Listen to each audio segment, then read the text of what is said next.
당신 넘칠 때에 영원한 식 얻겠네. 주 안에서 우리 몸과 마음이 깨끗하게 되어서 주 예수님 다시 오실 때에 모두 기쁨으로 맞으라. 주 예수님 언제 오시는지 밤밤에나 낮에나 늘 깨어서 주님 받는 성도 주의 영광 보겠네. 주 안에서 우리 몸과 마음이 깨끗하게 되어서 주 예수님 다시 오실 때에 모두 기쁨으로 맞으라.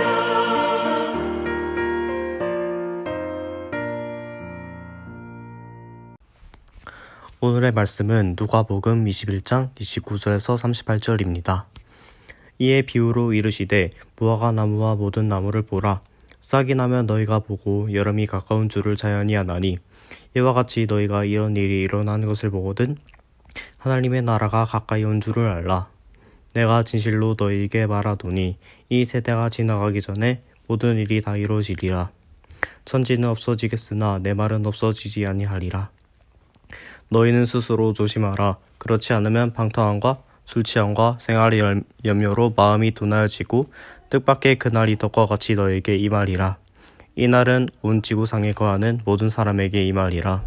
이러므로 너희는 장차 올리 모든 일을 능히 피하고 인자 앞에 서도록 항상 기도하며 깨어있으라 하시니라. 예수께서 낮에는 성전에서 가르치시고 밤에는 나가 감람원이라 하는 산에서 쉬시니 모든 백성이 그 말씀을 들으려고 이른 아침에 성전에 나아가더라. 아멘. 오늘 본문은 앞서 우리가 어제 그제 읽은 본문의 결론에 해당하는 말씀입니다. 잠시 기억을 새롭게 합니다. 처음에는 예루살렘 성전에 대한 예언이었습니다. 그리고 그 다음은 예루살렘에 관한 예언이었는데 이 두 가지 모두 무너지게 될 것이다 하는 그런 말씀이었습니다. 그런데 이 예언은 사실은 예언을 위한 예언이 아니었습니다. 이 말씀은 예언이 아니라 예수님의 안타까운 마음이었고 우리를 향한 가르침이었습니다. 예수님은 앞으로 일어날 일에 대한 것을 맞춤으로 그분이 어떤 분이신지를 증명하고자 하시는 분이 아니었습니다. 그럴 것 같았으면 정말 천군 천사를 동원하지 않았겠습니까? 또 말씀하시고 홍해가 갈라지게 하시거나 뽕나무가 바다에 심어지는 일이 일어났을 것입니다. 그런데 예수님은 그러지 않으셨습니다. 예수님의 관심은 항상 우리의 구원이었습니다.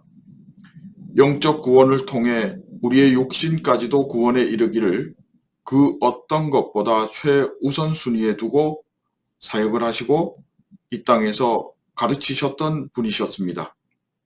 그래서 오늘 이 모든 예언의 결론도 그분의 메시아됨을 드러내는 능력으로 이루어질 것이 아니라 우리를 위한 가르침이었고 애정이었습니다.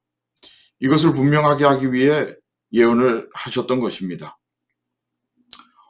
그리고 오늘 본문을 마지막으로 십자가까지 예수님은 더 이상 가르치는 일을 하지 않으십니다. 그렇게 보니 예수님께서 예루살렘으로 들어오신 후에 처음 하신 일이 성전 정화였고 그때 내 집은 만민이 기도하는 집이라 말씀하셨습니다. 그리고 오늘도 마지막에 결론적으로 항상 기도하며 깨어 있으라로 말씀하십니다. 시작도 기도요, 마침도 기도였습니다. 예수님이 승천하시고 다시 오실 것을 약속하시면서 그 오시는 것에 여러 가지 징조가 보일 때마다 우리에게 당부하시는 것 기도하라입니다. 수미상관으로 굉장히 강조하고 계시는 것을 볼 수가 있습니다. 기도하라는 것은 우리가 지금 말하는 기도와는 그 의미가 동일하다 할 수는 없습니다. 우리는 지금 기도를 눈 감고 손 모으고 그리고 아버지를 부르는 것으로 이렇게 시작되어지는 그 모든 일련의 언어적 그 활동을 기도라 그렇게 말합니다. 이것은 굉장히 좁은 의미의 기도입니다. 오늘 예수님께서 말씀하시는 이 가르침 속의 기도는 이러한 좁은 의미의 기도를 포함해서 좀 더 넓은 의미의 그 기도를 말씀하십니다. 이게 36절에 이 기도가 깨어 있음과 동일한 것이라는 것을 말씀하고 있기 때문입니다. 우리 36절을 보면 너희는 장차 올 이 모든 일을 피하고 인자 앞에 서도록 하기 위해 기도하며 깨어 있으라 입니다.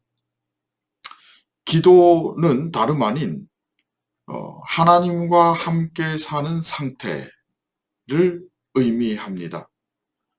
다른 말로 예수님이 주인 되어 사는 그 상태를 기도라 그렇게 말씀하시는 겁니다. 하나님과의 그 친밀한 관계가 계속 유지되어져 가는 그 순간들이 기도라고 말씀하시는 겁니다. 즉 기도는 관계적 언어라 하는 것입니다. 그래서 여러분 예루살렘 입성 전에 예루살렘 관문인 여리고에서 예수님은 부자 관리와 삭개오에 대해서 주인 바꿈을 말씀하십니다. 예수님이 주인 되는 삶을 살아야 한다는 것을 이 두 사람을 통해서 분명하게 보여주시고 말씀하셨습니다. 그리고 예루살렘 성전에 올라와서 기도를 말씀하시고 그리고 사람들을 가르치시면서 시장 어귀에서 기도하는 서기관과 칭찬받기를 원하는 서기관 그리고 자기의 생활비 전부인 두렙돈을 들여서 헌금하는 과부의 모습을 동시에 보여주면서 예수님이 주인 되어 사는 삶이 어떻게 다른 것인가, 즉 기도하는 자와 기도하지 않는 자의 차이가 무엇인지를 이렇게 계속해서 보여주고 계셨습니다.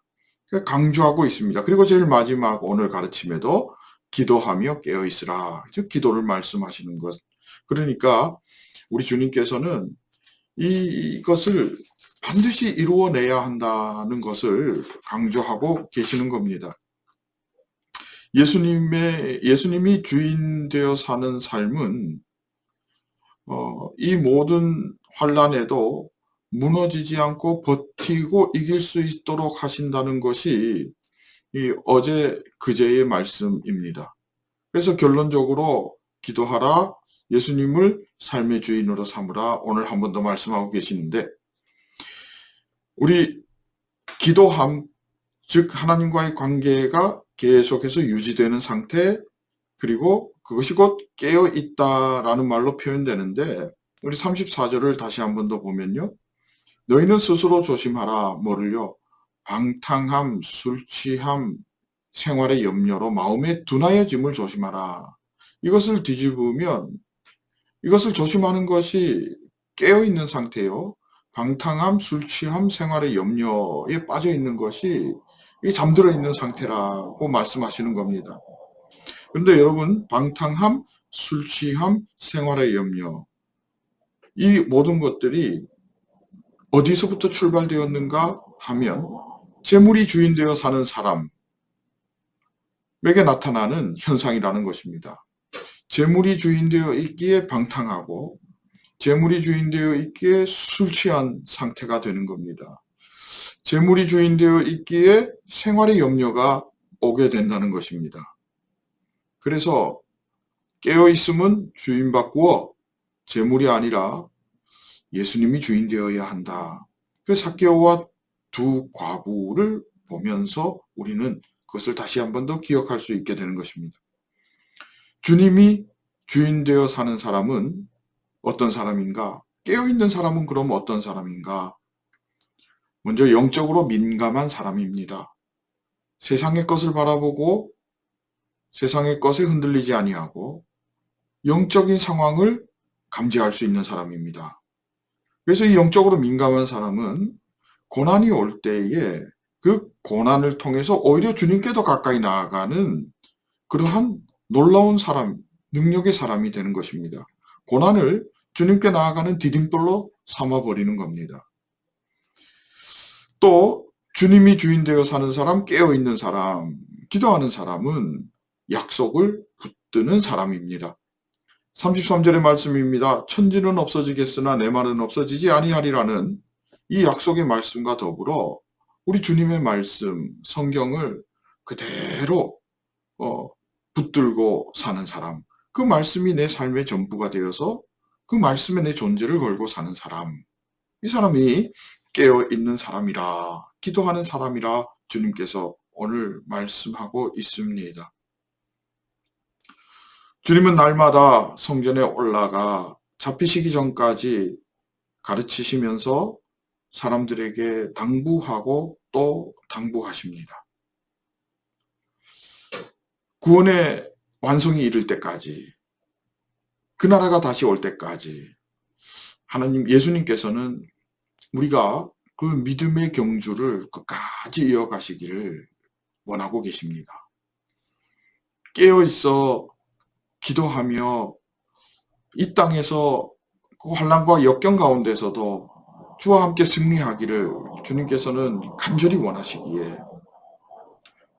여전히 성전으로 올라가 잡히심을 알고도, 죽음이 눈앞에 있음을 알고도 말씀하시고 말씀하셨던 것입니다.